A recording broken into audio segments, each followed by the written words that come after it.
Madam Speaker, let me first thank members of the House for the thoughtful and valuable views that everyone has made over the course of the last 2 days. Members have spoken about each of the major thrusts in the budget, both by providing a perspective of how we should go about things, underlining the values that should underpin our efforts, and making many specific suggestions on how we should implement our schemes, how we should learn as we go along and improve as we implement our schemes. So it's been a very useful debate. Many of the specific issues, as usual, will be taken up during the Committee of Supply by the respective ministers.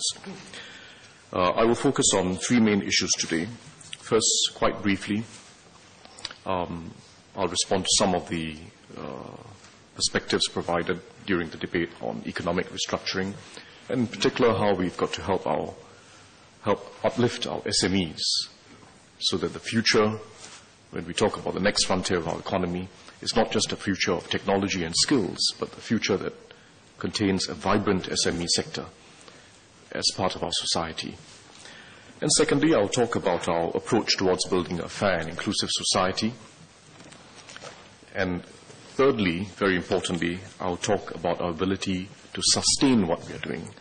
How do we sustain a fair and inclusive system well beyond the current generation of Singaporeans? Let me start with restructuring.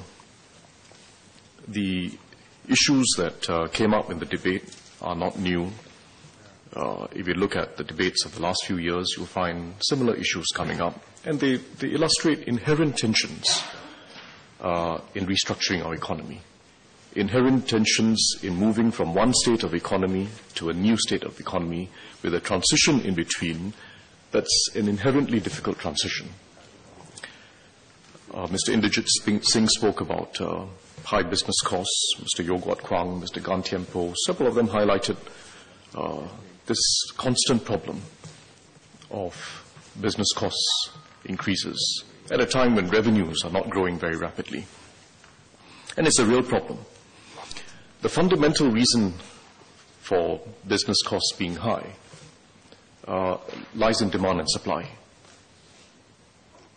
That's the fundamental reason. We are a supply-constrained economy, but demand by businesses for land, for labor, for all sorts of resources remains high. And there's some positive in that. There's some positive in an environment where businesses are still trying to do business, trying to expand, need more workers, need more space, need more resources. It's not an economy in crisis. Over the last 5 years, the number of new firms formed each year, minus those that exited, so net new firm formation, was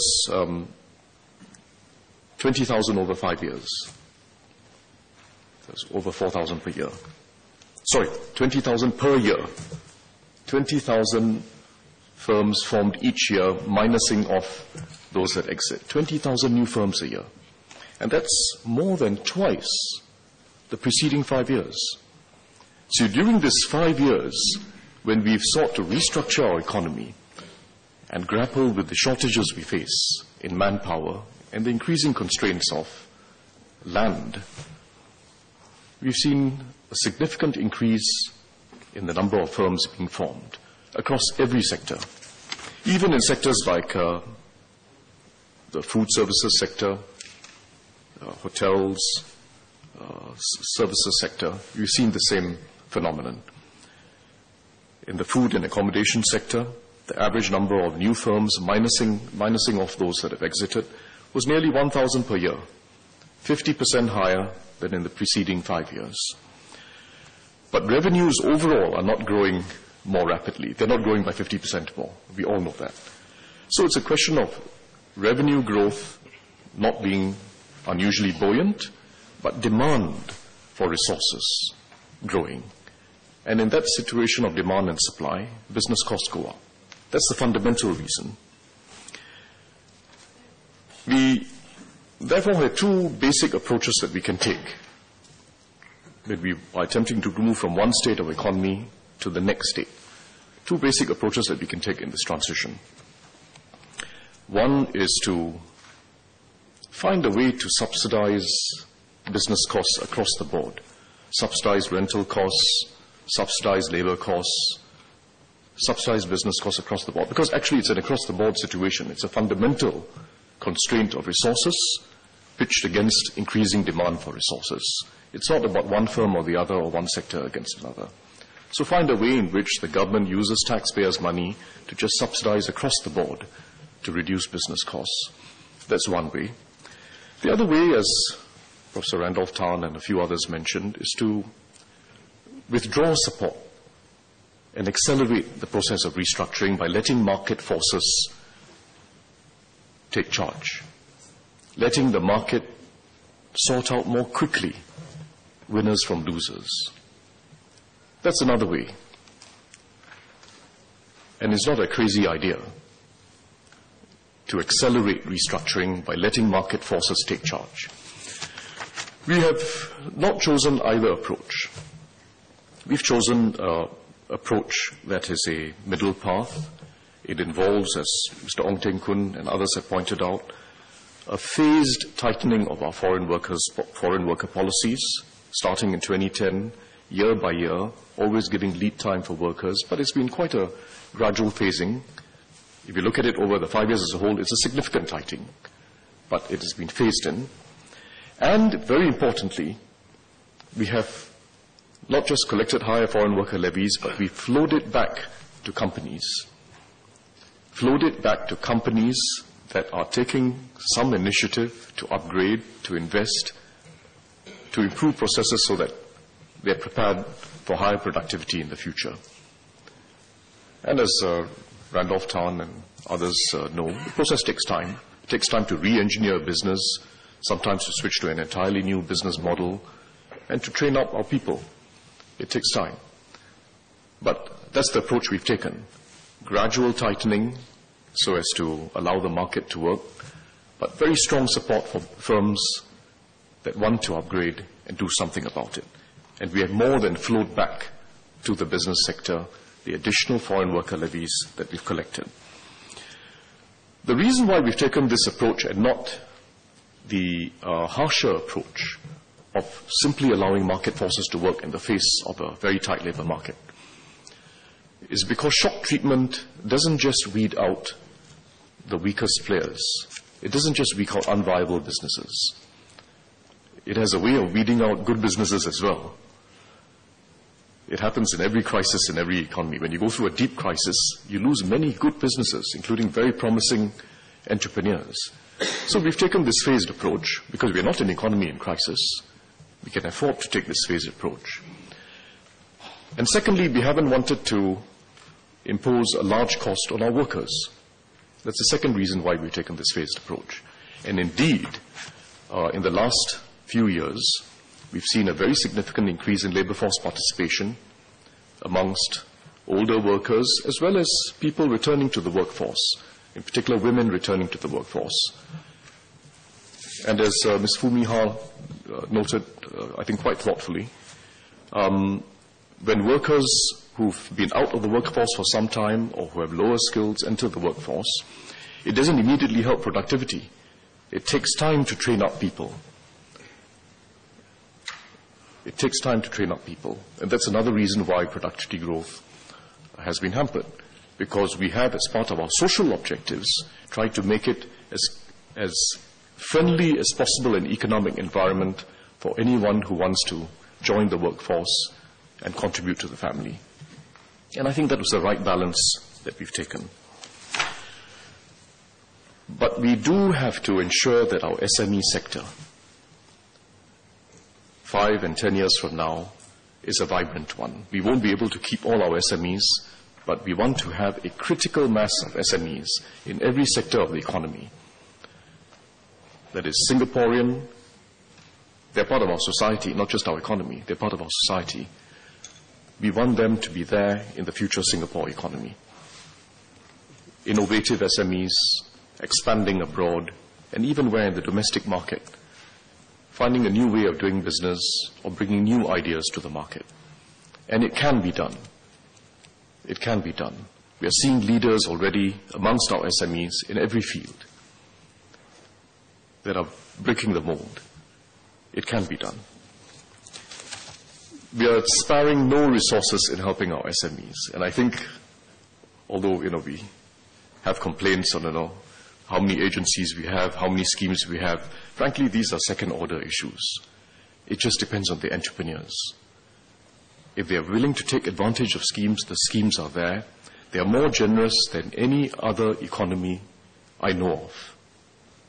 More generous than any other economy I know of. When you add up all our schemes, the tax incentives, which are broad-based like the PIC, the grant schemes through SPRING, IDA, MDA, and the other schemes, when you add it all up together, it's a very generous set of support.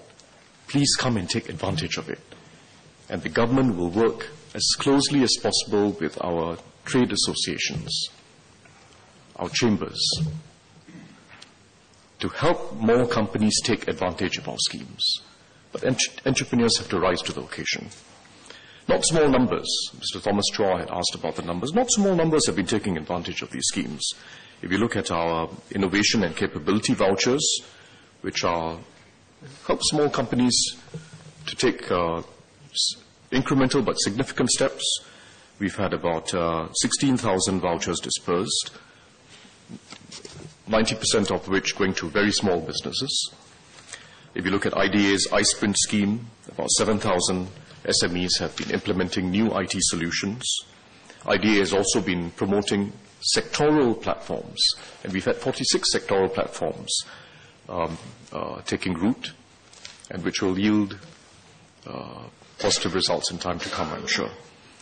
SPRING's Capability Development Scheme, which is one step up, higher than the innovation and capability vouchers. We've had 2,000 projects supported in the past 3 years. And again, it'll take time for it to move the needle at a broader level. But 2,000, and as I announced in the budget, we're now introducing a lower tier of support that will be granted much more easily so that we multiply the 2,000 figure. So we are making some shifts in our approach towards focusing on innovation and breakthroughs whilst retaining a base level of support for all companies to get onto the basic level of productivity initiatives. But we are shifting emphasis, and I'm glad that everyone who spoke supported that shift. But very importantly, we've got to help our SMEs take advantage of SkillsFuture. And this is an opportunity for our trade and industry associations, our TACs, to strengthen themselves and work with their members. And the government will work very closely with our TACs in this. SkillsFuture is a real opportunity. Industry by industry, sub-industry by sub-industry, we'll work with the TACs and clusters of companies to develop Singaporeans and to develop talent. Develop courses that really suit the needs of the industry. Short courses, modular courses, helping workers take advantage of new technologies, and develop training options that are meaningful to the individual, meaningful to the Singaporean. And a very important part of this initiative of helping SMEs will be to develop a pool of mentors who work with specific industries and firms to help them. Because as we've noted, SMEs on their own will find it difficult to train up their people and take full advantage of SkillsFuture, so that TACs and a pool of mentors will help our SMEs. There are already examples of how this can be done. The furniture industry is one of them. The Singapore Furniture Industries Council, just a few weeks ago, collaborated with NTUC, E2I, and WDA to launch the Creative Craftsman Entrepreneurship Program, combining on-the-job training with training at the Institute to develop a local pool of skilled local craftsmen. A good example, and is when some TACs take the lead, that I think others will begin to move.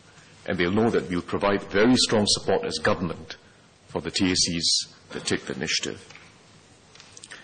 SkillsFuture was supported by everyone who spoke, and I'm glad that the Workers' Party too joined in support of this whole initiative. There were very useful suggestions on how we should go about it. And in particular, I'd like to highlight the suggestion that several MPs made, Ms. Jessica Tan, Ms. Irene Ng, Mr. Patrick Tay, Dr. Intan, Mr. David Ong, Mr. An Hin Kee, Engineer Lee Bee Wah, and I'm sure I missed out some other names. But in particular, the suggestion that we should not just develop a landscape of offerings, but we should actually work with groups of Singaporeans to develop offerings that meet their needs. So it's not just about the landscape of offerings on the one side and then firms on the other. We've got to actually help groups of Singaporeans to meet their needs. Our mid-career PMEs, our homemakers, our low-income workers, Singaporeans aspiring for leadership positions, groups of Singaporeans who really need, in some cases, hand-holding, in some cases, some customization within this landscape. And I think that's a very exciting opportunity to develop intermediaries, mentors, use our trade associations, and have individuals who are also passionate about this come forward and work with groups of people, including our homemakers, as was emphasized, who do want to return to work for some period of time, part-time or full-time. We will place great emphasis on developing quality offerings. This has been emphasized by everyone, in particular by Ms. Denise Phua and Ms. Foo Mee Ha. We've studied the experience in some other countries. The UK did experiment with individual learning accounts sometime more than a decade ago. And they faced problems because there was a lack of quality assurance, and they didn't place enough emphasis on developing the supply side, developing a training landscape that was relevant to the needs of employers and individuals. It's no point just creating an account where you put money into people's account. You need to ensure quality, you need to assure people of quality, and you need to ensure relevance to jobs and to individuals. And that's what our primary focus will be about. So Skills Future, frankly, will itself be a learning journey. We are embarking on a major new phase in developing our people. It involves some experimentation. It involves learning as we go along. But let's do it with the right spirit. As Mr. Lim Swee Say says, everyone plays a part in this, and we just need the mindset of embracing the future. We all have to embrace the future. And I think this will, in time to come, prove to be a transformative force in our society.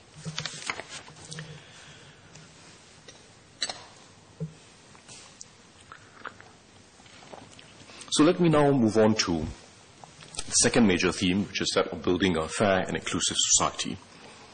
We've embarked on major moves to build a more inclusive society and mitigate inequalities. It's not a recent shift. It's not a sudden shift.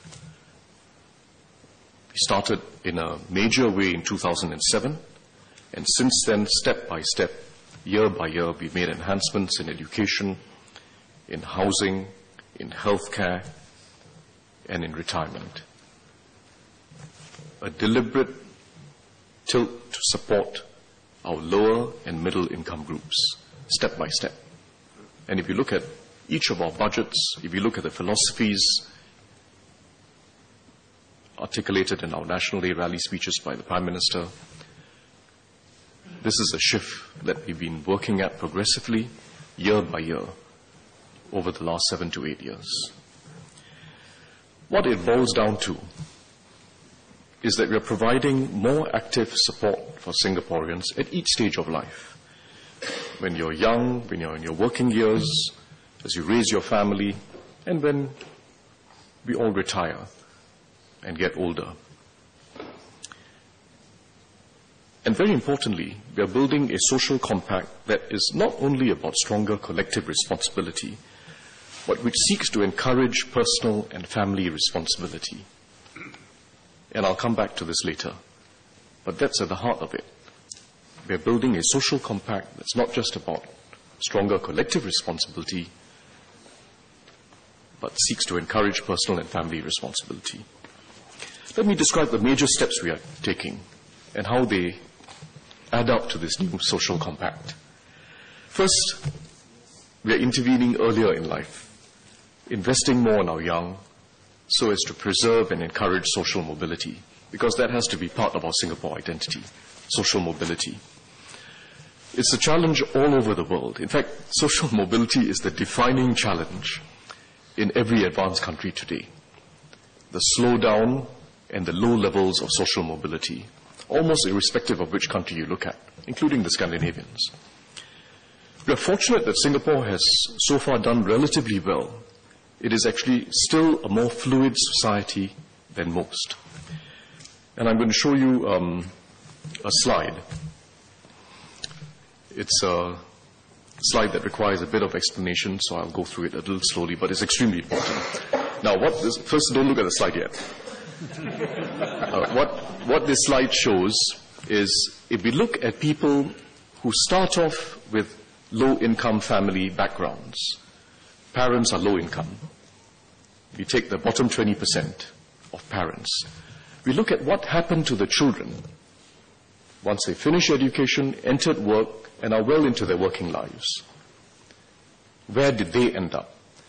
If everything was equal, in other words, if we all had equal abilities and if backgrounds and everything associated with our backgrounds played no role in what happens in life, then the chance of you ending up in the bottom 20, the next 20, the middle 20, or the top 20 will be equal. We'll be all distributed 20% in each quintile of society, if everything was equal. But everything is not equal. There is the lottery of birth. And in every society, your background is associated not just with your abilities, but a culture around your background, in every society. And what has been seen in most advanced societies, for reasons that are not fully understood, is that in the last 20 years especially, people who are better off are not just giving more resources to their kids, but they're just putting a lot more time and effort into their kids for reasons that are not fully understood. Everyone else in society is trying to do the best for their kids, as they have always done, but for some reason those at the top are just putting even more effort into helping their kids succeed, starting very early and through life. That's society. And those are the natural workings of society. So we can't help those natural workings of society. It's true everywhere in the world. But we want to give the best chance for someone who starts off with a low-income background or middle-income background to move up. Make sure it remains a fluid society. Now look at the data. If you look at the US, basically what this shows is that for those who start off within the bottom 20, only 7.5% of them, that's about 1 in 15, 1 in 14, 1 in 14 make it into the top 20%. If everything was equal, 20% of them would be in the top 20%. But in fact, only 7.5% make it in the top 20%. And this is now widely acknowledged in the US. They used to think of themselves as a place with considerably more mobility than Europe. Actually, it has not been the case for decades. The UK is not very different. Very little mobility. Poverty today is poverty tomorrow. It's entrenched. The Scandinavian economies are somewhat better. So about 10% to 12% of those who start off in the lower income group end up in the top quintile, the top 20%. And Canada is doing much better than the United States. Side by side, but they've got a different system, less entrenched social barriers, and they're doing somewhat better. Singapore, for those who start off in the bottom 20%, 14% end up in the top 20%. And this is a relatively young group that I'm showing, those in their mid-20s to early 30s. If I were to show you the older generation, we know the story. It's even more fluid. Even more fluid. But even for this younger group, mid-20s to early 30s, 14% end up in the top 20%. So very fluid society. But we know it will get more difficult. With each decade, it gets more difficult as society gets more settled. And the problems faced in the advanced societies we will not evade the problems faced in the advanced societies. The natural workings of society exist. So we have to work harder at it. And that means especially, as Mr. Lim Wee Kiat just emphasized, it means starting earlier, finding every way to help every kid who has a weak start to gain confidence and to get a strong start. We're investing very heavily in preschool education for this reason, and we're doing a lot in our primary school years. Preschool education is well known, but primary school years, let me remind members that when you add up what we are doing, for students who have a weak start in primary school, we are now spending 2.5 times more in real terms compared to just 5 years ago. 2.5 times more in real terms compared to 5 years ago. That's teachers, it's allied educators, it's programs to help them develop stronger numeracy and literacy skills, starting in primary 1 and 2 and working their way up. Very significant initiative. So we have to intervene earlier, intervene more strongly, but find the best and most creative ways to help people gain confidence and overcome early deficits. We're also doing more for special students, special needs students. Our spending on students in our SPED schools has increased, again over the last 5 years, by 50%. It was already much higher than for a student in a normal school, in a regular school.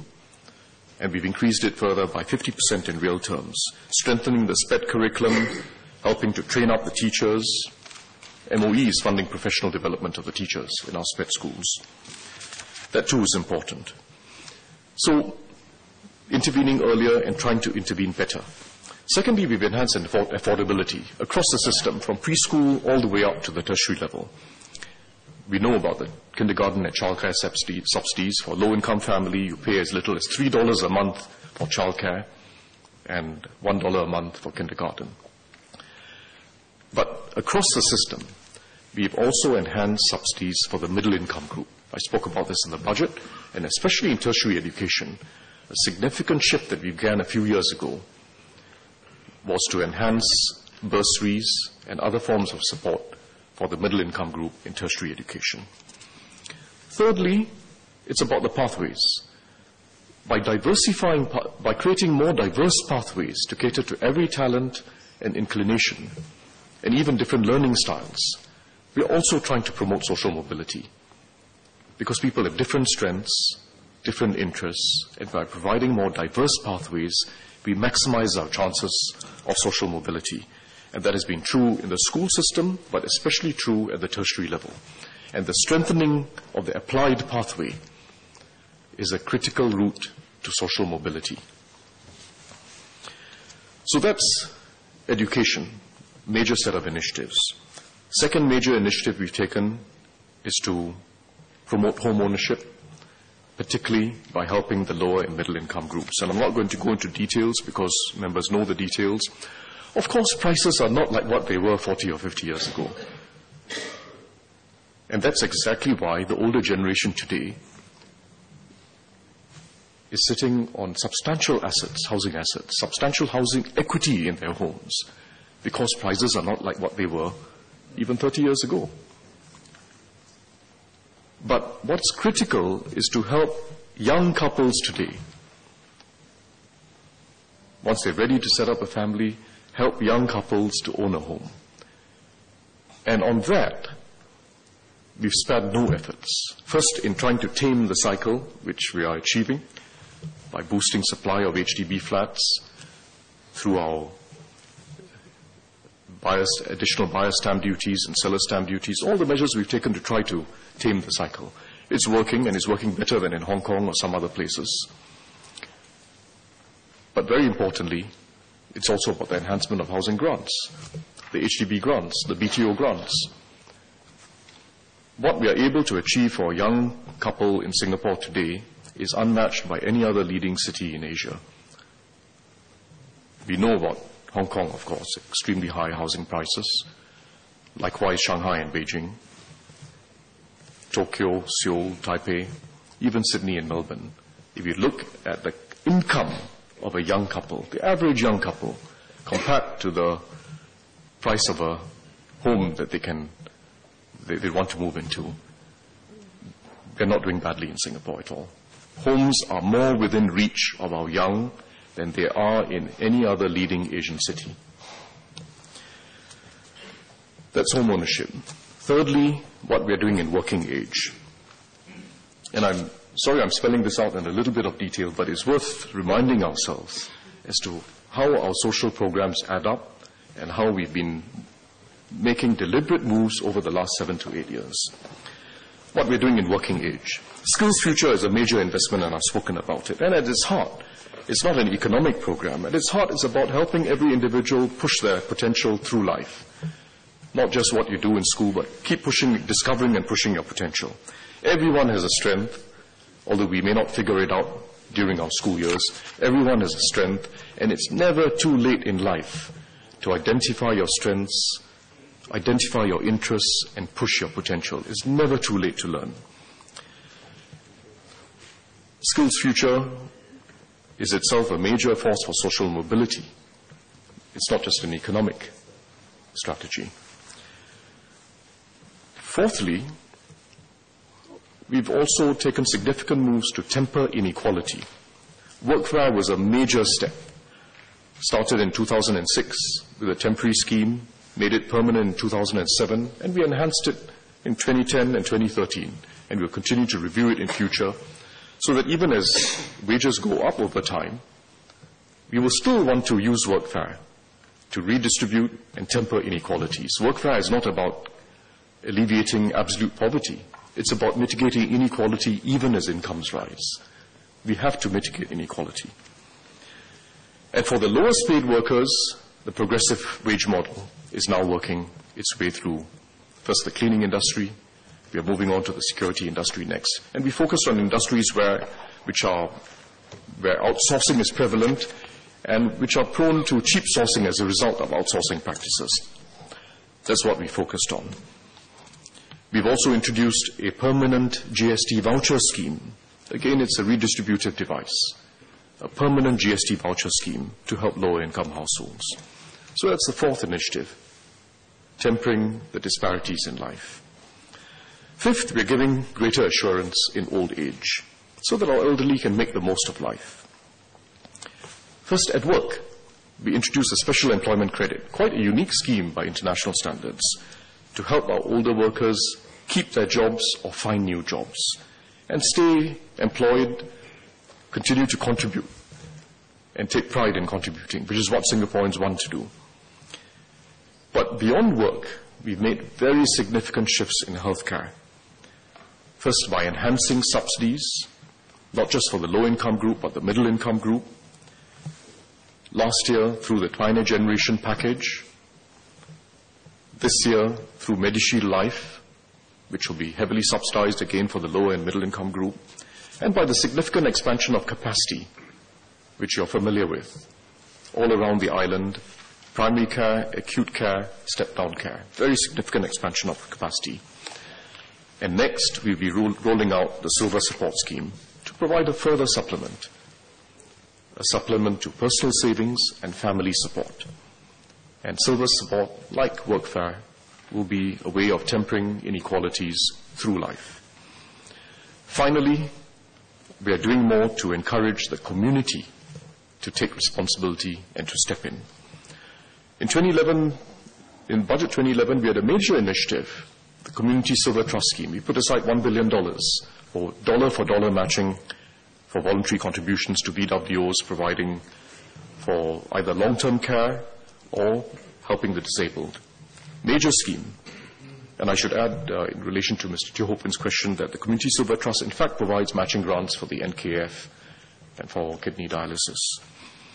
And more recently, we've launched the Care and Share SG50 movement. It was rolled out in 2013, and we've extended it. Again, dollar-for-dollar matching for grants raised by, for a whole range, for a very broad spectrum of social service sector BWOs. We've enhanced our tax incentives for donations, which is well known, and Mr. Seah Keng Peng spoke about this.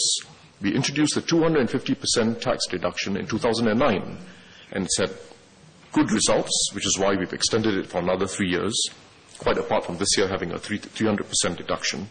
Mr. Seah, in fact, asked about the revenue implications of this tax deduction. This tax deduction, the 250% tax deduction, has meant a tax loss to the government of about $120 million per year, $120 million per year from 2010 to 2014.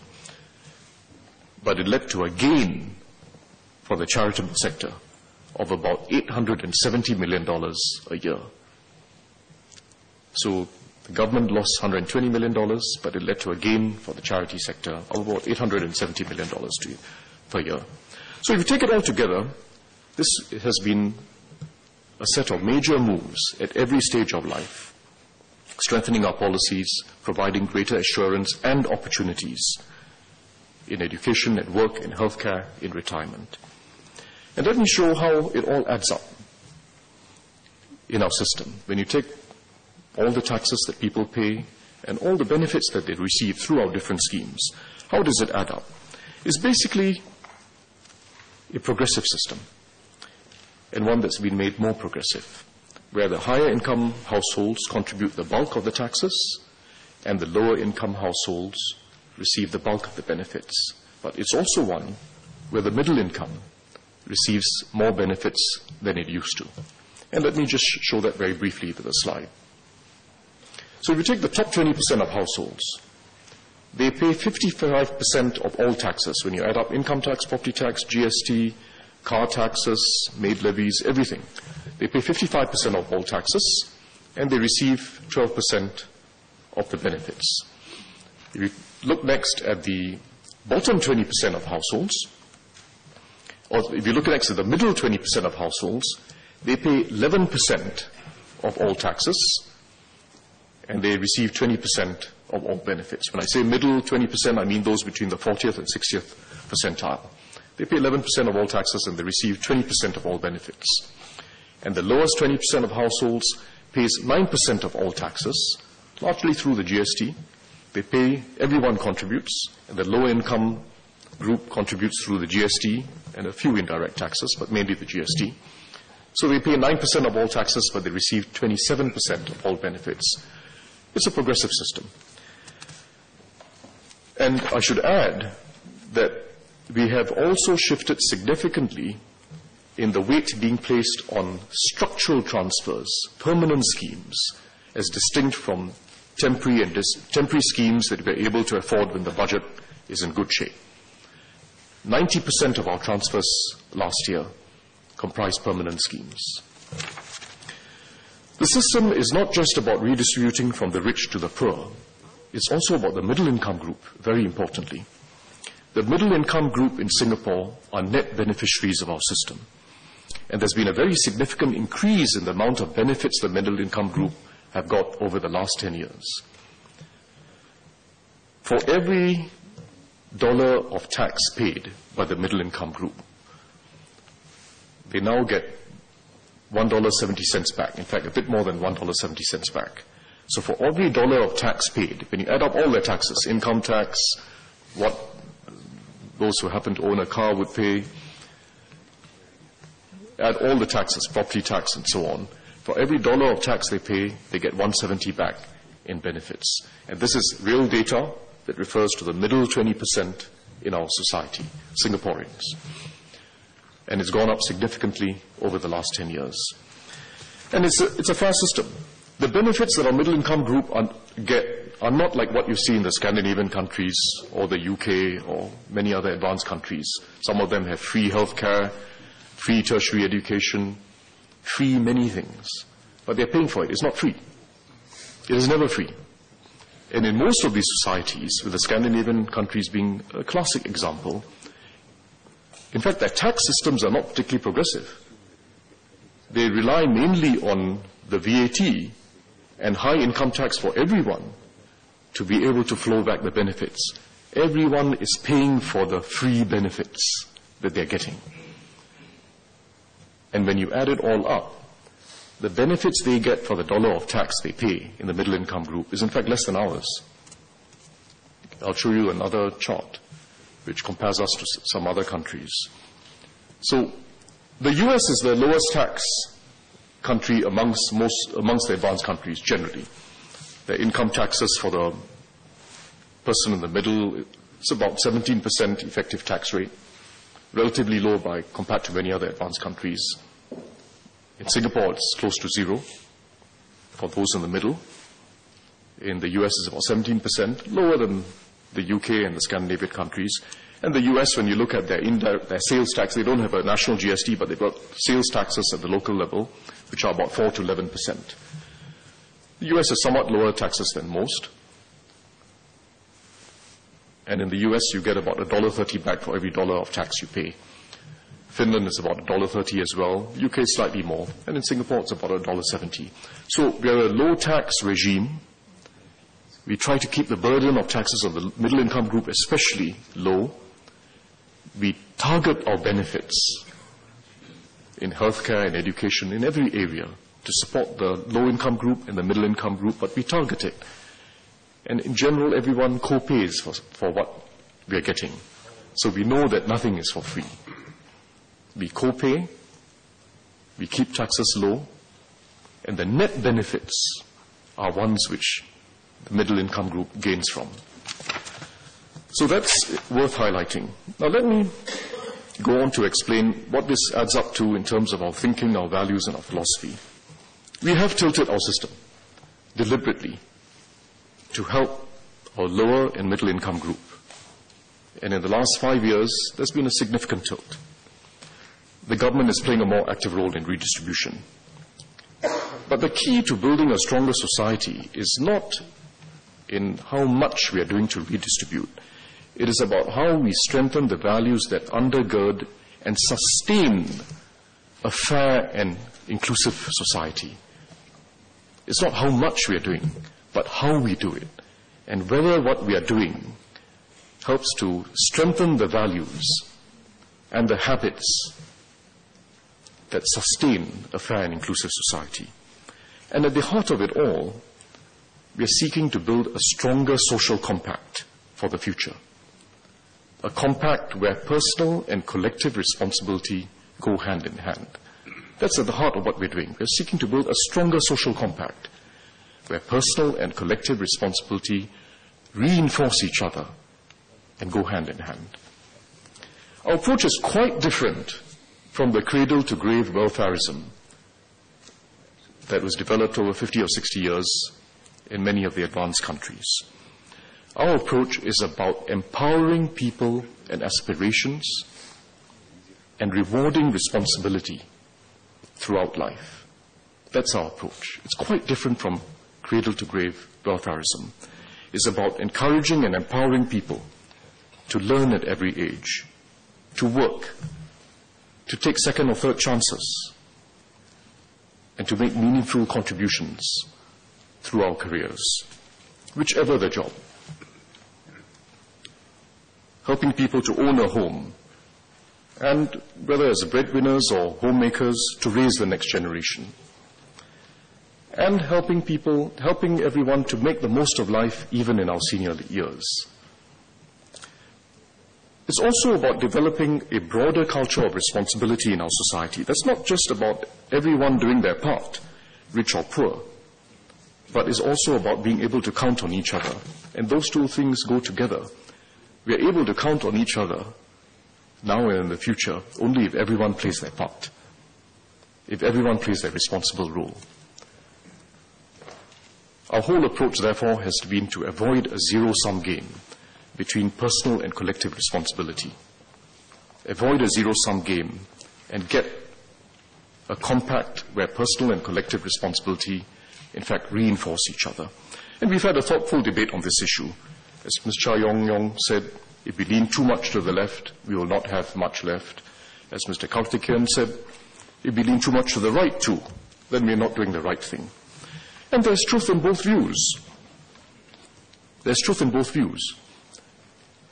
Mr. Seah Kian Peng noted the polarization of views in the United States, the polarization between red and blue views. A very serious problem. because they're looking at problems through red lens or blue lens. And we have to avoid looking at problems through the lenses of the left or the right alone, because there are truths on both the left and the right.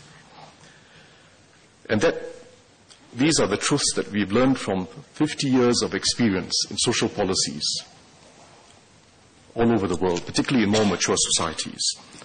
We cannot solve problems if we leave it entirely to the market or the natural workings of society.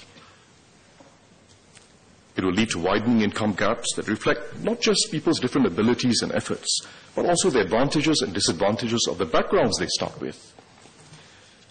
And it will sap the morale of our society if we just leave it to the market to sort things out.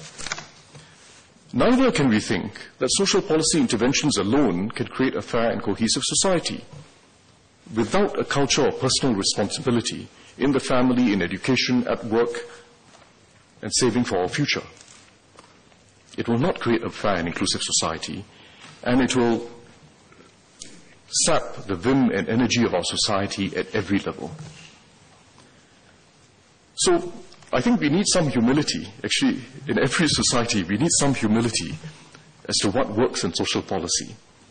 Take truths from both the left and the right, but we must have some humility. Because one of the lessons we've learned from the policy interventions in the more mature societies is that lasting improvements in society are not easy to achieve. And it's certainly not just a matter of putting in more government resources. Our real task is to find ways to help people, not just by providing them with more resources, but helping them to rebuild family lives, making sure we've got empathetic teachers, mentors, community volunteers, and helping them to build circles of friends and peers around them, people with a positive and aspiring outlook on life. So, we've made our system more progressive as part of our efforts to build a fair and inclusive society, but we've got to never forget that it rests on this compact of personal and collective responsibility. As Ms. Jessica Tan put it, we must preserve our Singapore ethic of work, effort, and responsibility, and collective responsibility for the community. I think that sums it up.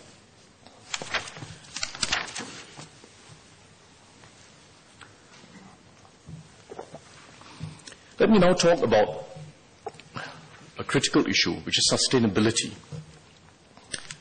Fairness is not just about what we do today, how we distribute taxes and benefits, who takes what share. It's not just about the current generation. We must build a fair and inclusive society for today's generation, our children's generation, and generations into the future. That's the difficult task. There are countries that are more progressive than us. There are countries that, in fact, achieved a very high degree of transfers and redistribution. But it's worth watching them and how they change over time, how their values change, and also whether they've been able to sustain what they're doing. The whole experience of the UK, Europe, and to some extent the United States has been one of building up unsustainable social welfare systems. The UK is a very good example. With each electoral term, each party and each government coming into power has increased social spending, and increased spending particularly on the elderly. It's a vote buyer. But the system is now unsustainable, and they're paying the price. Unfortunately, the ones who are paying the price are the young and the lower income group. Spending in the UK in the last few years has been cut for children. In fact, between 2009 and 2012, I don't have the more recent data, but I know that it's been intensified austerity. Real spending per child in early education fell by 25%. Spending was cut on programs to strengthen childcare, subsidize early education for disadvantaged children.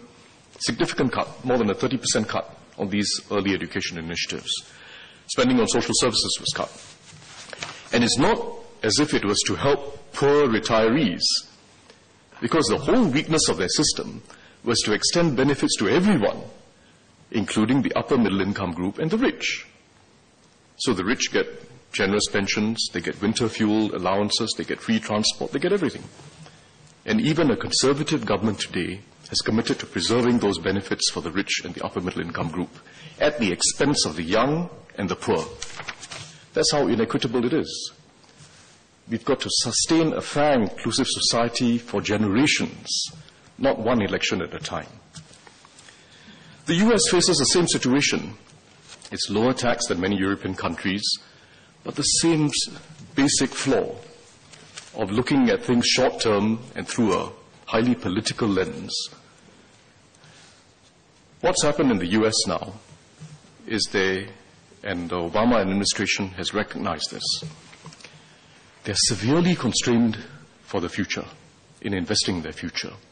The reason is because, first, the interest on the debts they've accumulated are going to grow as a share of their budget.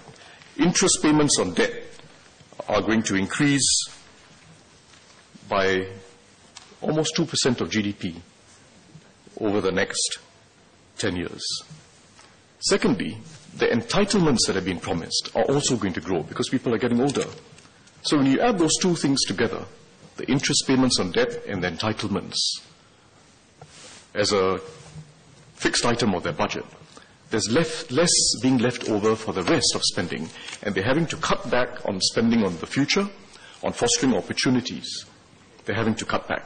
And if you look at it at a state level, California and other states, very significant cutback in education spending. Inequitable. Inequitable. This is true for most of the advanced countries, and an OECD report, in fact, stated quite forthrightly, governments will have to make tough choices about how fair it is to ask current workers to pay taxes to support pension payments of a level that they themselves won't enjoy. Because current workers have to make higher contributions for pension payments that they are not going to enjoy, but which current pensioners will enjoy, including pensioners who are not poor. So we have to avoid these basic political flaws. They're political flaws. We have to avoid them.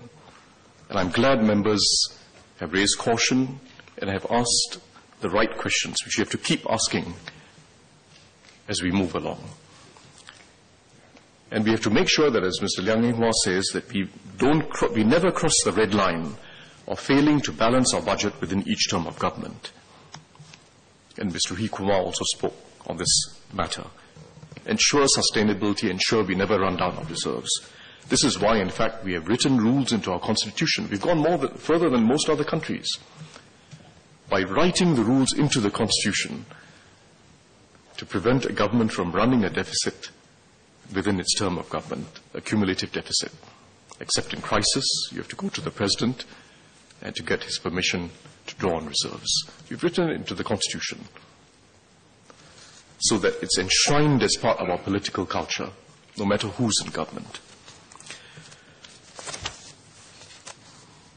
Mr. Hri Kumar and Mr. Arthur Fong also voiced concerns about the budget deficits that we are running in recent years. So let me just clarify that the government budget has been in a healthy position. For this year, as I've explained, the deficit is almost entirely due to funds being set aside for future investments. It's not a deficit of spending over revenues. It's a deficit because we are setting aside funds that we've earned in this term of government for the future. And until this year, during this term of government, we have not recorded a deficit in any year before setting aside funds for the future. For example, the small deficit we ran last year would have been actually a significant surplus had we not set aside money for the Pioneer Generation Package. So, essentially what we've been doing is prudent budgeting. We've had a temporary surplus in revenues, particularly because of the revenue boost from the property cycle. And rather than spend those revenues in the current term, which is what some other governments do when they've got a bonanza in revenues, spend it, we have set it aside.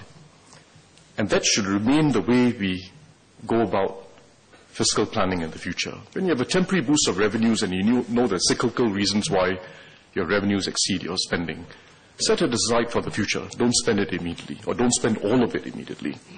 That way we avoid feast and famine in our spending. Let me now go on to two major issues that arose in the debate that relate to sustainability.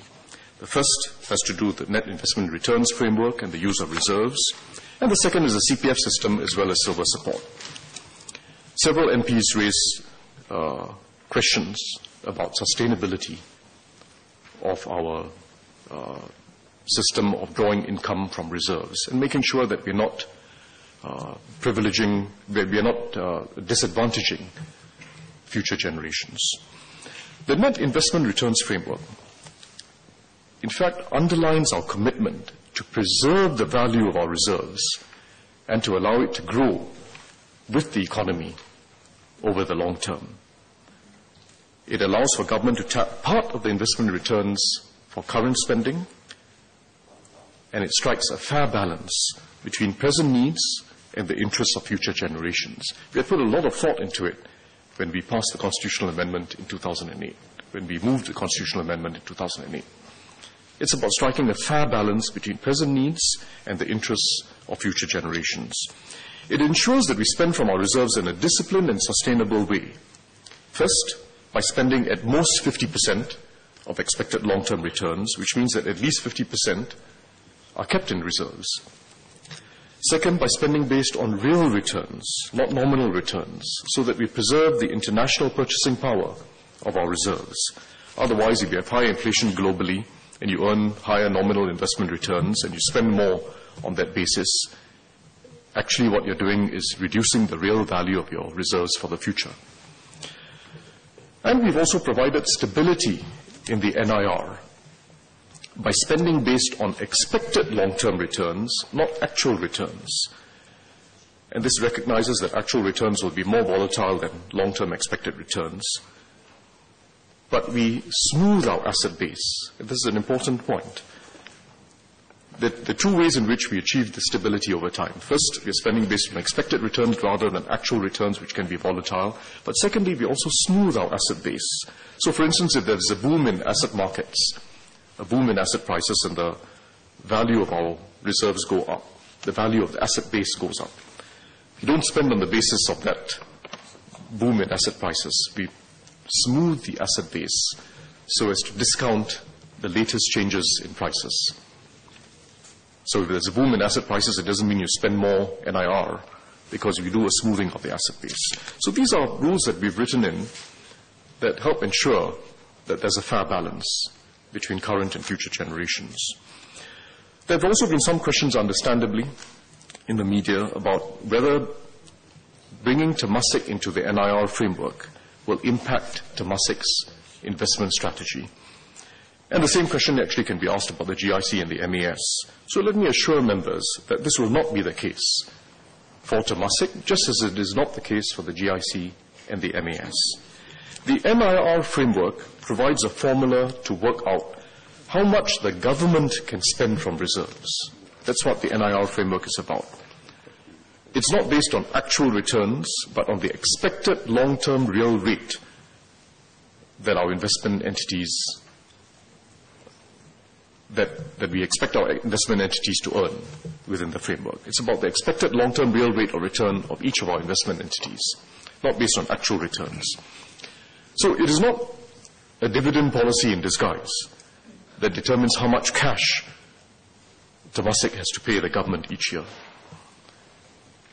And if anything, by focusing on expected long-term returns, we ensure that at no time in the future does the government put pressure on our investment entities to sell assets, realize capital gains, and pay more dividends. It keeps the investment strategies independent of the spending rule of government. The natural question that arises, of course, is that if the government is spending on the basis of expected returns, which will not year by year be matched by actual returns, where then does the government obtain the funds, the cash flow, for the NIR to go into the budget? This is a liquidity management issue, not to do with the spending rule and not to do with investment strategies of investment entities. It's a liquidity management issue which I had addressed in Parliament when we first introduced the NIR framework. And I won't go into the details again, but we have a variety of sources of liquidity and cash flows that will enable us to manage the government's liquidity needs independent of the investment strategies of the three entities, Temasek, GIC, and MAS. So let me assure you that what we are doing does not change investment strategy in the least. I go on now to a second important issue in sustainability, which is the CPF system and silver support. Let me first explain, and this is quite important, how the CPF system is different from the main systems that we see abroad, the commonly known systems abroad. And in particular, how we've tried to avoid the major disadvantages of these other systems, whilst being able to take some of the advantages. It's a very important feature of the CPF system. We are actually a system that's quite different from the main systems that you see abroad. There are basically two main types of retirement systems, retirement saving systems. The first are collective pension schemes, where everyone pays taxes or regular contributions into a common pool while working, in return for a promised regular payout in retirement. They're usually state-run, some are actually employer-run, but they're basically collective pension schemes. Everyone pays into the common pool, and you're assured of a certain payout in retirement. That's one type of system. Second type of system is individual retirement accounts, not collective. Individual retirement accounts, where the individual puts his savings into an individual retirement plan, and he or she draws on their own account in retirement. And people have to choose how their monies are invested, and they take the investment risk. In the US, they call this the 401k schemes. In Hong Kong, the MPF scheme is designed that way. It's purely individual retirement account. You choose your investments and you take your investment risk. And the Australian superannuation system is another example. Within the industry, the first type of scheme that I spoke about, the collective pension schemes, are often known as defined benefit schemes because the benefits are determined in advance and they're not linked strictly to your contributions. And the second type, the individual retirement accounts, are called defined contribution schemes because the benefits are not known, they depend on investment returns, but your contributions are what is known in advance. So those are the two schemes. Both have their pluses and minuses. The collective pension schemes promise individuals a regular payout throughout retirement without them bearing investment risk. They also involve redistribution, which is done in two ways. Typically, there's a minimum level of benefit, which helps the low-income group, and that involves a transfer within the state pension scheme, a transfer from the higher and the middle-income groups to the lower-income group within the pension scheme. Secondly, there's a transfer across generations, and in particular from the younger working population to the elderly, to the current elderly. These are pay-as-you-go schemes, where the benefits of today's elderly are funded by the contributions of today's working population. There are some advantages to the collective pension schemes because they provide some certainty to the retiree, and they involve some necessary redistribution to the lower income group. But there are major disadvantages in the way these schemes have been run because the benefits have been made more generous over time and they can no longer be afforded by the current working population, as I spoke about earlier. And countries are now making major reforms, one after another, to cut back on the future benefits of today's working population because of unsustainable benefits that had been promised previously.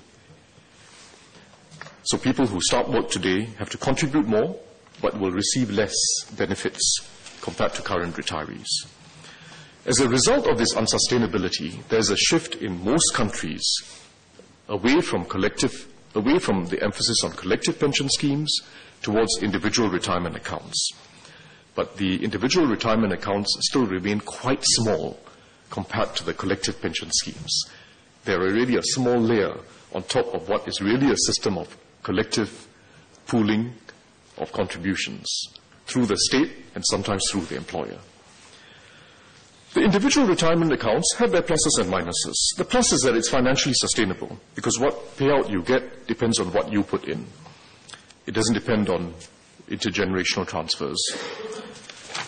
The big disadvantage is the investment risk is borne by the individual, and this risk can be substantial. And we have learned, especially over the last 10 years, that the risk is substantial on the individual. I explained this in Parliament last year, how in general, individuals on these who are in these individual retirement accounts in the UK and in Europe have substantially underperformed the market averages. Substantially underperformed the market averages. First, because they don't time their investments well, they make the wrong investment decisions, or they're poorly advised. And secondly, because of the timing of their retirement, because of the luck of when they retire. If you retire during a crisis, you just have much lower retirement payouts for the rest of your life compared to someone who retired during a boom. The CPF system is neither of these two approaches, collective pension scheme or individual retirement account. It is both individual and collective. It is first and foremost built on individual savings and responsibility, first and foremost. But there's a strong element of collective responsibility built into the CPF scheme. The government provides support through the budget to lower income members and provides assurance to all. And through CPF Life, we are pooling risks to support one another in the face of life's uncertainties throughout retirement. So there's a collective responsibility that's built into the CPF system, both through the government and through members pooling risks in retirement through CPF Life. The whole purpose of the CPF is to avoid the major disadvantages seen by the two schemes I spoke about, whilst incorporating some of their advantages. It is progressive, like most of the collective pension schemes, but it is financially sustainable, unlike the collective pension schemes. It places no investment risk on the individual, unlike the defined contribution schemes or the individual retirement accounts. So, let me emphasize this, that the reason why the CPF system is both progressive and sustainable, which is a rarity, the reason why it is both sustainable and progressive is because the transfers that take place in the CPF are from the government budget, not through generations from one generation, transfers from one generation to the next, or promises made to the current generation which eventually have to be funded by the next generation. It is transfers that are achieved through the government budget. And a government that is a AAA rating. That is the strength of the CPF system. It is sustainable, it is progressive, but it achieves its progressivity through transfers from a AAA rated government. And that's why it's important that we retain the whole system of fiscal discipline, prudence, and planning for the future that keeps the CPF system both progressive and sustainable. And in how do we inject this support?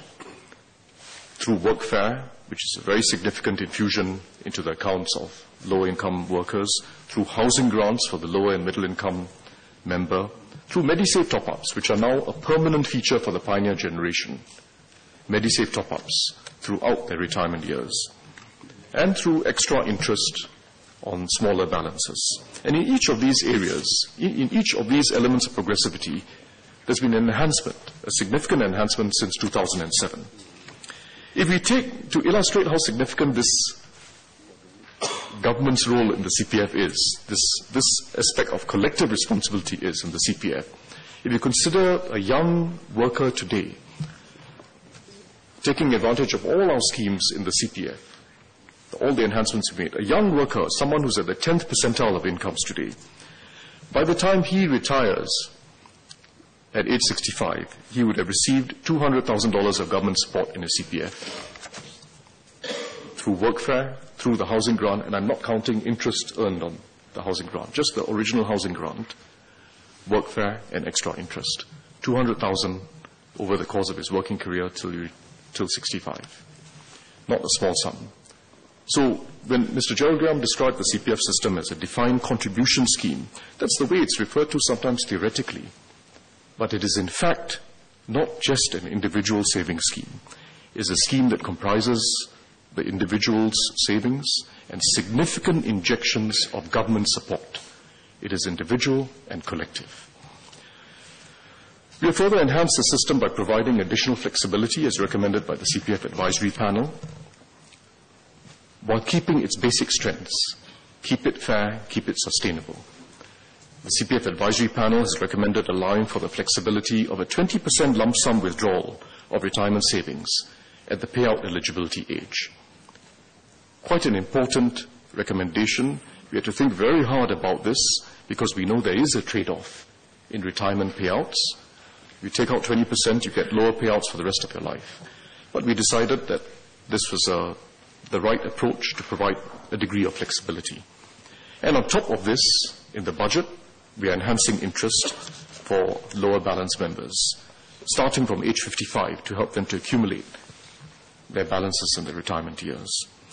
It's not a perfect system. It avoids the big disadvantages of the major schemes that we see in the rest of the world, but it has some significant advantages. It's fair, it's sustainable, and it takes risk away from individuals who cannot bear that risk. Not a perfect system, but it's working quite well, and it's internationally recognized by the experts as one of the better systems around. The Workers' Party members have proposed further flexibility. In addition to the 20% withdrawal at age 65, the option of a 20% withdrawal at age 65, they've suggested an option of earlier payouts starting from the age of 60. Looked at in isolation, any proposal for flexibility appears reasonable. When you look at each proposal in isolation, it appears reasonable to provide more choice and flexibility. However, there's a real risk in offering this flexibility that we have to be honest about. It's not a crazy idea, but it is an unwise one because there's a real risk when we offer this flexibility. It has been tried in other countries.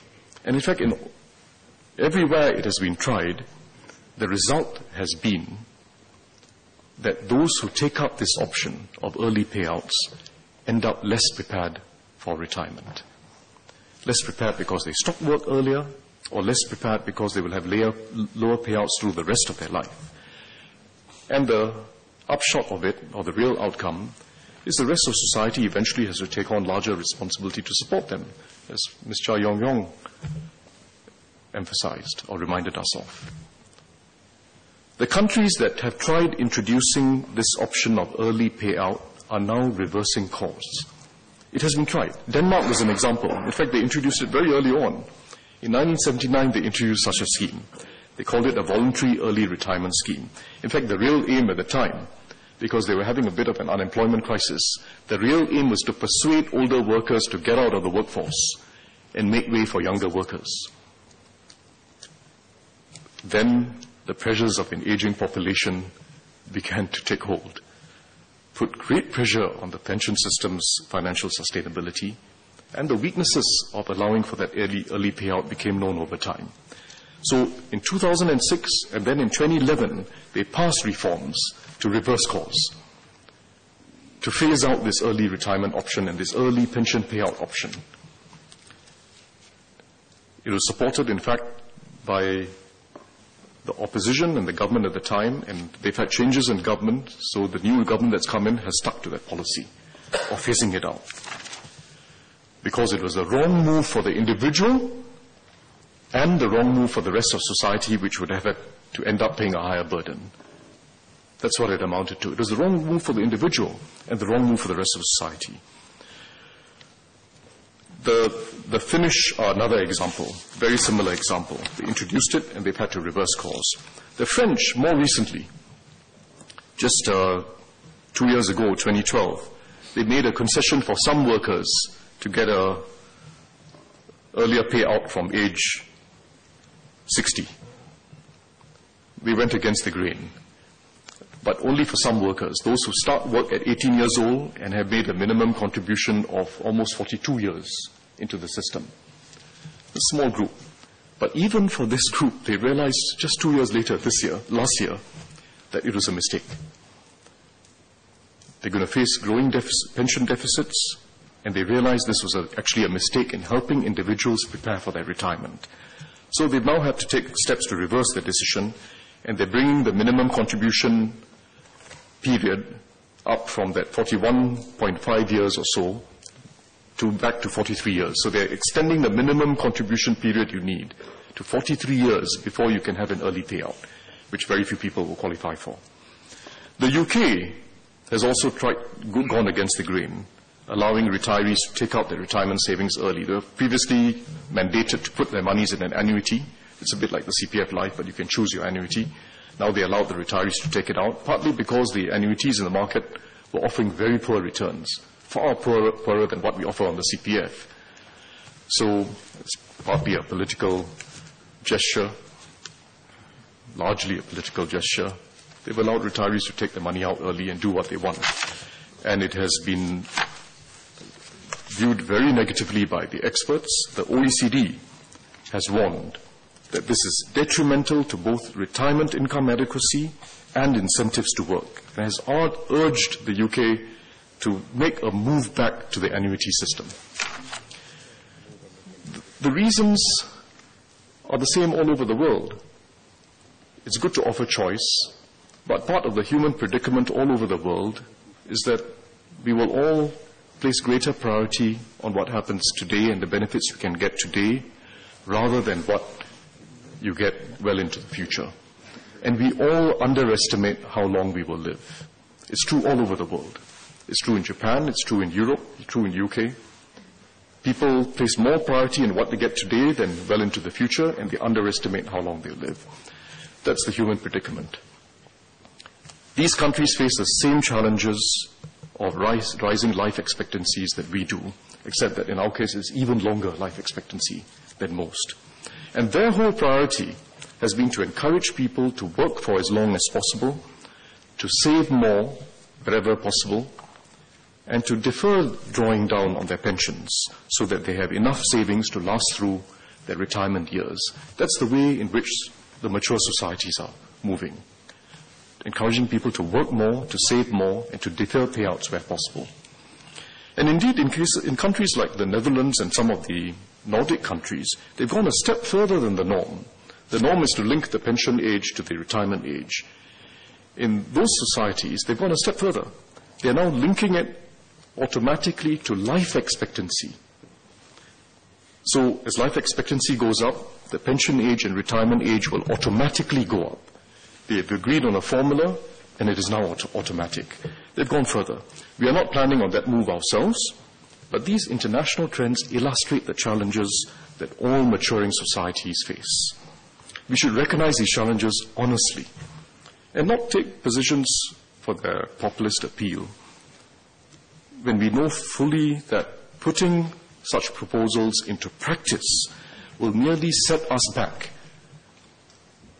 in tackling the larger challenge of ensuring adequate retirements throughout the retirement years. But we do have to find every way of helping Singaporeans in their 50s and early 60s to get by and support their families, especially if their children are not yet in their working years. We do have to help them. Fortunately, the majority own their homes and have fully paid up their loans by the time they're 65. In Singapore, 90% of our elderly households own their homes. And in fact, even amongst our lower income elderly households, the vast majority own their homes. Very different from other societies. In Germany and Denmark, it's barely 20% of those in the bottom quartile who own their homes. In our case, it's the vast majority, over 80%. In Hong Kong, less than 50% of those in the bottom 20% of incomes own their homes. So we're in quite a unique situation, and that's a real strength of our system. Typically, someone in a 3-room flat would have $300,000 in housing equity today. We've provided options and will continue to make sure that the options are available to them, friendly to them, to help them to unlock part of the equity in their homes if they wish to. If they wish to. And Mr. Ismail Hussain had asked for more to be done in this regard, and Mr. Vikram Nair had suggested what in effect amounts to a reverse mortgage scheme, which we have studied carefully and the Minister for National Development will address at the Committee of Supply. And it's not just about them being able to unlock equity in their homes, it's about saving on rental costs, which is a major burden in retirement in most advanced societies. So that's a starting advantage, a major advantage, home ownership. But we want to provide maximum support for individuals to continue working while they can, at a different pace if they wish. We have facilitated employment of older workers through re-employment legislation, and we're providing substantial support through workfare and the special employment credit. And it's not often recognized how powerful that support is. For someone above the age of 65, or let's say someone at 65, who's a low-wage worker, earning between $1,000 and $1,500, the government is effectively paying 20 to 40% on top of what the employer is paying through workfare and the special employment credit. Special employment credit of 11.5% and workfare of 10 to 30%, depending on his income. If it's a worker earning $1,000, basically it's a 40% top-up that the government is giving through workfare and the special employment credit. Very significant incentive to help them. And that's why our re-employment rates are high and are increasing. For those who are unable to work due to medical conditions, we have to be sympathetic. And we already allow them to apply for earlier withdrawal of their CPF. That's important. Thirdly, we must remain as supportive as possible through our schemes on the ground, through our SSOs, so that individuals and families in financial difficulty get help. So that's our approach. Help people gain the rewards from home ownership, help them stay in the workforce by providing additional support, making sure that all of us give them the dignity they deserve when they remain at work, help people who are unable to work for medical reasons. For them, there's a special scheme in the CPF, but very important, help people on the ground through our social network and the various other government transfer schemes. But let me go on now to the silver support scheme, which again is not something we're introducing just for now, but must be sustainable into the future. There's been very good support from members for the silver support scheme, and some have asked questions about how it's going to be funded, how sustainable it will be, and so on. Silver support and workfare are the fourth pillar of our social security system. They're aimed at supplementing incomes so as to mitigate inequalities. And I have to emphasize again that it's not about tackling absolute poverty, it's about mitigating inequality. So even as wages go up in future, we will still have workfare, and we will still seek to redistribute incomes to the bottom 20 to 30%, even as wages go up. We have to temper inequalities. And silver support, likewise, will remain a permanent scheme, even as living standards go up in retirement. It's not about tackling absolute poverty or helping those who are the neediest. For that, we have public assistance. And we have, besides public assistance, our social network on the ground, our SSOs. Silver support is a redistributive scheme. So it's not that 30% of our elderly have no other source of support. This is an attempt to temper the inequalities through life. And I was heartened by the fact that most MPs reiterated the importance of the values of personal responsibility and family responsibility. We look after our children when we raise them, and our children look after us in our older years. That's a critical part of the Singapore ethic, and MPs emphasize that we've got to retain that ethic. Amongst elderly HDB households with children, close to 8 in 10 are in fact able to rely on their children for regular financial support. This is what the surveys show. And a substantial proportion of those in the bottom 30%, in fact, get support from their children. They also get government support. Outside of silver support, there's other government support. Significant transfers, in fact. Amongst the bottom 30% of retiree households who will get the bottom 30% that we are targeting for silver support. An individual retiree receives on average about $640 per month today from the government in subsidies and transfers. $640. This is through the GSTB, through CHAS, through the other government subsidies in healthcare and other areas, and through ComCare. The question of how silver support would be funded came up. Mr. Ang Wei Ning and Mr. Liang Mei Hua asked this question. First, let me clarify that this is unlike the Pioneer Generation Package. In the Pioneer Generation Package, we are setting aside funds for a special cohort of Singaporeans who built our country. It's defined by when you were born, not defined by how old you are now and in the future. It's a special cohort of Singaporeans, and it's a commitment made by today's government. That is why we decided to set aside the funds today from the revenues that we had in this term of government to fund the entire cost of the Pioneer Generation Package. The Silver Support Scheme is different. Like Workfare, it is a permanent scheme for today and tomorrow's retirees, for a future generation of retirees, and it will be funded out of our annual budget. And that's why we have sized the Silver Support Scheme the right way, both in terms of the coverage, as well as avoiding the mistake seen elsewhere where coverage is extended to everyone. And we've also sized it right in terms of the extent of benefits, not just for fiscal reasons, but to ensure that we preserve that ethic of family support and community support. So we've built the Silver Support Scheme and its future funding requirements into our fiscal planning. The sums will grow over time as more baby boomers retire. But the far bigger driver for our social expenditure is that of healthcare spending. That is the big driver of future expenditures. Besides transport expenditures, which I spoke about, particularly over the next 10 years, the driver over the next 10 years and beyond is healthcare expenditure. And that is inevitable because our society is getting older. But we have a real strength in our system. We're starting from a strong position because when our society was young and growing, we practiced fiscal discipline. We kept our expenditures trim. Our social expenditures were basically education, housing, and healthcare. We kept social expenditures trim and built up fiscal savings in our first few decades, whilst other countries did the opposite. The experience of the advanced countries was that when they were young and growing, they built up their social benefits, in fact, with unfunded commitments, and they're now paying the price. Our position is exactly the reverse.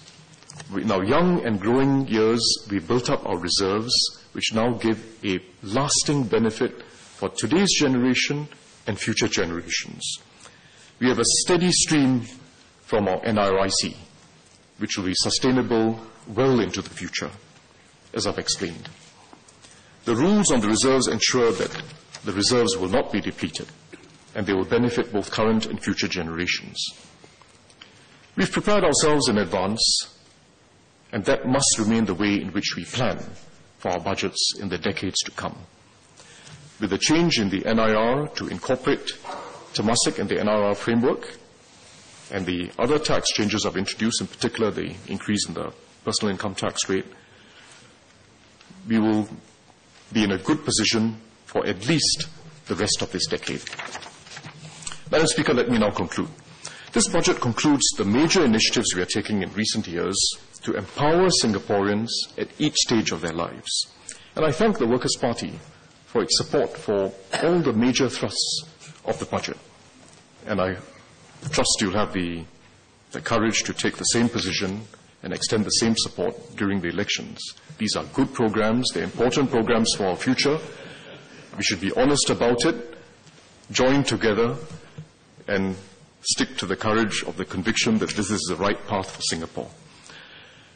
Mr. Zaki Mohamad spoke about the commitments we make in our national pledge and how the budget reinforces these commitments, not just this year's budget, but what we've been doing in recent years to build a democratic society based on justice and equality so as to achieve happiness, prosperity, and progress for our nation.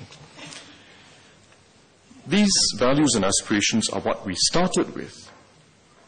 but achieving them is continuous work in a changing environment and with a changing society. They are the values we started with, but achieving them is continuous work. And we've got to live up to these values with each new generation. The context in which we now strive to build our future is entirely different from what it was 50 years ago. Our competition is no longer regional, but global, as Mr. Liu Jia-Kyang himself acknowledged. It's no longer a regional competition. If you read the first budget speech, who was it who mentioned Mr. Lim Kim San's speech? Mr. Liang Yinghua mentioned it. He spoke about Indonesia, about Malaysia. It's about the region and how we earn our place in the region. The competition is now global. It's Asia-wide, it's emerging countries around the world, and it is the most advanced countries. We can no longer prosper and progress through hard work alone. Our people have to master deep skills in every field, and our enterprises have to bring new ideas to the market.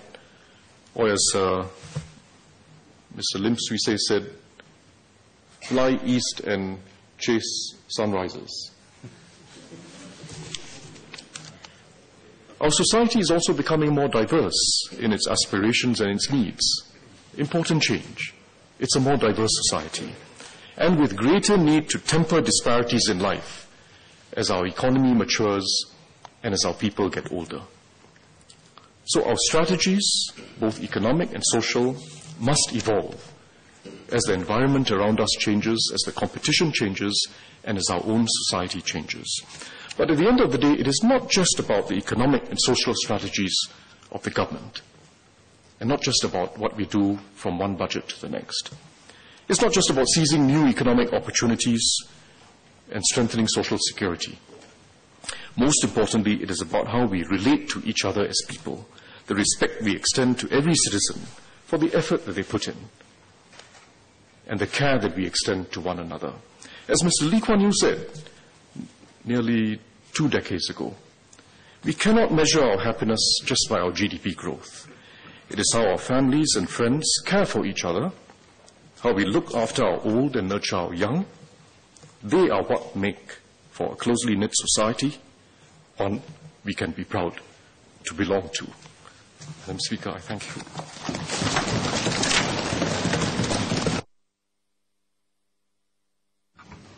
Mr. Gerald Giam, you have a clarification? Yeah. Madam, I want to thank the DPM for taking the time to explain why he disagreed with our proposal for an early payout eligibility age. I just wanted to clarify a few points just to make sure that the whole House is clear on what our proposal was. Firstly, we also did not propose that proposal in isolation. That means we weren't just saying that just lower the payout eligibility age. Firstly, just to clarify, that this is not the same as asking for an entire lump sum withdrawal at age 60. So it's really just stretching out the period in which the payouts from CPF, the payouts from CPF are given to members. So it's instead of starting from age 65 until the death, it's from age 60 until the death. Secondly, this is an option. It's not saying that everybody has to start at age 60. Thirdly, I did propose also that there should be more personalized public education on the CPF scheme, especially with this, if our proposal is taken up, the members must be explained to the members that there will be consequences for an early withdrawal. We did say that there will be a 6 to 7% decrease in the payout. So really the terms of the early withdrawal, the early payment, will really only be attractive to those who really need the money at that point of time. Like I explained in my speech, it could be because they are out of work and they cannot find work, or they are not able to work for whatever reason. So our main point is that life is unpredictable, and we cannot presume to know the financial situation of every person at age 60. So there might be some members who really have a need to, and we should give them that flexibility. Madam Speaker, I thank Mr. Gerald Giam for that clarification. And let me say once again, and I didn't mean this rhetorically, it's not a crazy idea. But it would be unwise to move in this direction because we do have to learn from the experience of other countries that have introduced it. There's something in human nature that none of us fully understand. But we will always place more emphasis on what we can get early, and we'll take advantage of an option to get something early, even if it's at the expense of what we need later on. And that's been the experience in Denmark, in Finland, and in several other countries that have had to reverse course. So it's not a crazy idea. It's just that we have to be honest about the risks and find ways to help people address their needs. Because I agree there is a need. Life is unpredictable, as you say. And if you're medically unable to work, we'll make sure that you're able to draw on your CPF. But find every way in which we can help people stay at work and save for longer. Because the monumental challenge that we face in every maturing society, every aging society, is helping retirement savings stretch throughout life. It's a huge challenge. And we are doing it through the CPF system as well as through the government budget, with the advantage of a AAA government that gives assurance that this will be continued. But that's the big challenge. So it's not, you have not proposed a crazy idea at all. But Ms. Chia Yong said, what was the term? She has great unease about it. I think basically we have to take lessons from the rest of the world. And we only learn what happens many years after we introduce schemes. In Denmark, it took 30 years before they reversed course, and with great political difficulty, but they're doing it with both sides of both opposition and government agreeing that they have to do it. So, when it comes to flexibility and choice, make haste slowly. Mr. Peng Eng Huat. Thank you, Madam. I just want to seek clarification. When you said when they reverse course in Denmark, that means what? They are not going to continue with early retirement? Because from what I know, they have an early retirement at 60, right? And then what's going to happen is they're going to pack the early retirement to life expectancy. So it moves. So by 2022, it moves, means early retirement age will be probably 62, 63.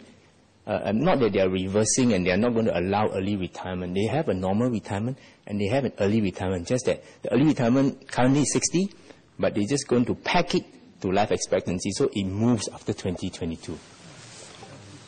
I'm not the Danish finance minister, and I don't want to kind of detail discussion on Denmark, but let me assure you that they realized that their early decision made in 1979 to allow for early retirement was a mistake, and they realized that it was going to impose a cost on the individual as well as the rest of society, and they're phasing it out.